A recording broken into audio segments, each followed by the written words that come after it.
You know, the video is actually a vulnerable side of me. It's in the book, but it's when I was lost.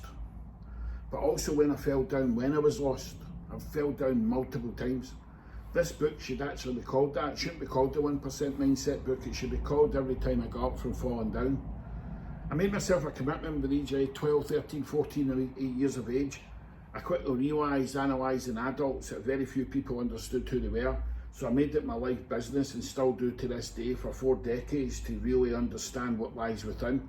The more that you can understand yourself, the more you can make sense of the world and the outside. And that's what's formed the pathway. Because I've done that, it means the pathway has been designed and created and formed, and many businesses and lives have been transformed. But this is about me falling down. But it's not just about development of me understanding who I am, even me knowing who I am.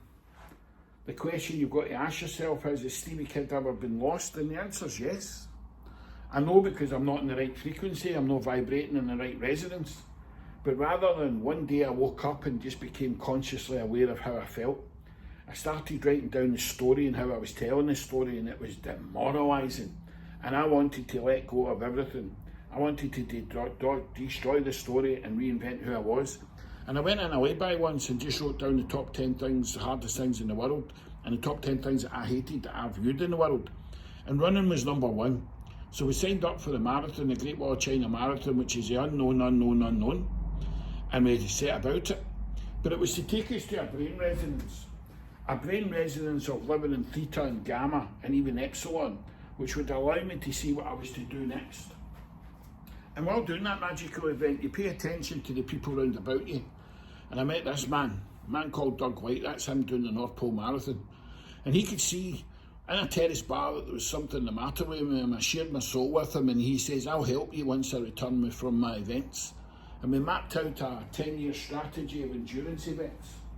We even took ourselves to the Everest Marathon, which was documented as the #1 hardest marathon in the world, all for a non-runner. It allowed me again, alpha, theta, gamma, epsilon, creating and misleading a reality to create a new reality, confusing the mindset, but the belief system is changing. But then my life truly changed. Doug White did this event, and it's where I did one of the hardest things I've ever done in my life. Go up Kilimanjaro on your own. But at the same time, when you go up on your own with Fred, come off, take a day's rest, but then go and run the Kilimanjaro Marathon. Now I want you to imagine that, being able to be aware of the story that serves you no purpose, being able to tap into, I'm saying the same things every single day, but at the same time being aware that this has to change, and it has to change now. And then the concept of building the pathway, where companies, businesses, people, leaders, all their lives are transformed, because I've spent my life discovering who I am. So even when I'm lost, and I go up Kilimanjaro for the 3rd time, and I get to 5,700 metres, and they have to get me off the mountain. They take me back down the mountain, and as they take me back down the mountain, I scream, stop, stop, stop. And they all panic and they stop, and I shout, selfie, Kilimanjaro in the background. It's a concept of even in your darkest moments, all you see is magic. And it's the same time in going through that pain of being lost, being a shepherd, walking the land to discover what you have to do next, falling down while you're walking the land, and then the pathway appears.